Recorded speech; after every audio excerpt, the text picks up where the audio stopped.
안녕하세요. 5분 심리학 한선생입니다. 이번 영상에서는 사회심리학에 대해서 말씀드려 보겠습니다. 자, 사회심리학 은근히 헷갈려 하시는 분들 많은데 가장 의외로 많이 헷갈려 하시는 부분이 사회심리학은 사회의 심리를 다루는 심리학이다. 자, 이런 오해가 있습니다. 자, 사회라는 어떤 큰 단위, 뭐 한국 사회가 됐든 뭐 지역 사회, 뭐 그런 그 단위로서의 사회가 있죠. 사람들의 집단으로서의 사회. 그런 집단의 심리를 연구하는 것이 사회심리학이다. 자, 이것은 사회심리학에 대한 가장 대표적인 오해라고 볼 수가 있겠습니다.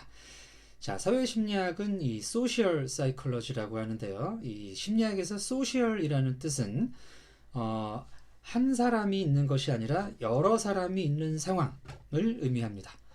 자, 그래서 이 한 사람이 있을 때의 사람들의 행동이, 사람들의 마음이나 행동이 여러 사람에 있을 때의 마음이나 행동과 다르다. 자, 이 주제를 연구하는 것이 바로 사회심리학인 것입니다.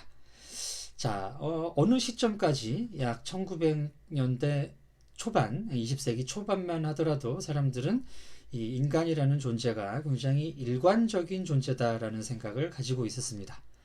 자, 그렇기 때문에 내가 혼자 있을 때나 여러 사람이 있을 때나 일관적으로 행동을 할 것이다 라는 가정이 있었던 것이죠. 그러나 이 20세기 초반에는 굉장히 여러 가지 일들이 일어납니다.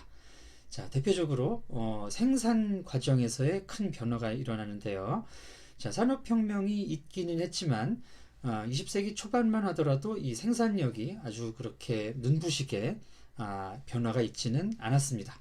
물론 과거에 비해서는 큰 변화가 있었지만, 근데 20세기 초반에 어떤 변화가 일어나느냐 하면 이제 전기라는 동력이 산업에 쓰이게 돼요.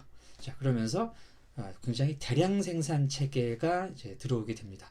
자, 이런 변화가 이제 첫 번째 변화이고요. 그래서 옛날에는 어떤 그 공장이라고 하더라도 그냥 뭐 소규모 그룹에서 어떤 일들을 했다라고 한다면은 20세기 초반이 지나면서부터는 굉장히 많은 사람들이 일을 하는 이런 환경이 형성이 된 것이죠. 자, 그리고 이제 도시 같은 경우도 굉장히 인구 집중이 일어나게 됩니다. 자, 철근 콘크리트 공법 이런 것들이 이제 그 시기에 개발이 되면서 빌딩이 막 높아지겠죠. 그래서 인구 밀도가 높아지고 많은 사람들이 모여서 살게 됩니다. 자, 또 하나는 이제 뭐 1차, 2차 세계대전과 같은 이런 이제 큰 사건들, 큰 전쟁 상황들이 일어나죠. 그래서 개인적으로 굉장히 일관성을 유지하던 사람들이 전쟁이라는 특수한 상황에서 굉장히 그 이해하기 힘든 일들을 저지르게 돼요. 자, 이런 여러 가지 사건들이 누적이 되면서 인간이라는 존재가 일관적이지만 않다. 그럼 이런 일관성을 깨는 사람들의 새로운 행동을 불러일으키는 이런 과연 이유는 무엇일까? 그것이 바로 다른 사람이 존재하는 상황이라는 것이죠.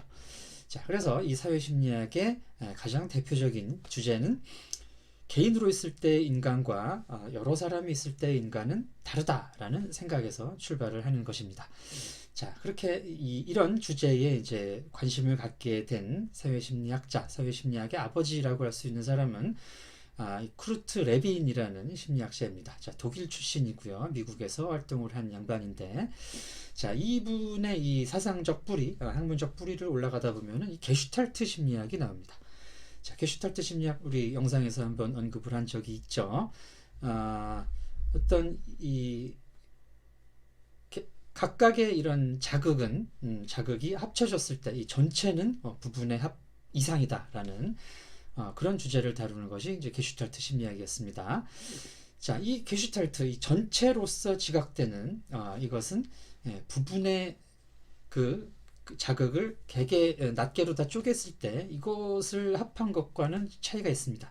이런 전체로서 다가오는 게슈탈트 사람들이 행동하고 활동하는 이 배경, 사람들의 생활 배경이 되는 이것이 바로 이제 일종의 게슈탈트가 되는 것이죠.